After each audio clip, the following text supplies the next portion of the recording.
जय झूलेलाल।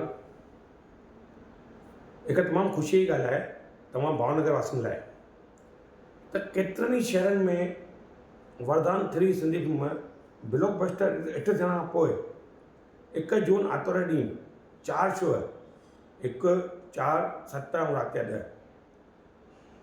आशीष भाई राजाई ऐं उनजी टीम पारां EP मल्टीप्लेक्स भावनगर में इहा फिल्म रिलीज़ कई वेंदी। सिर्फ़ु हिकु ॾींहुं लाइ आर्तवार ॾींहुं 4 शो रखिया विया आहिनि। हिन फिल्म में सिंधी ॿोली जी अहमियत छा आहे, सिंधी संस्कृति छा आहे या UPSC एग्ज़ाम छा आहे, इहा सभु ॼाण तव्हां हिन फिल्म में मिलंदी ऐं तमामु बहितरीनु मनोरंजन सां गॾु हिकु बहितरु मैसेज ॾींदड़ फिल्म आहे।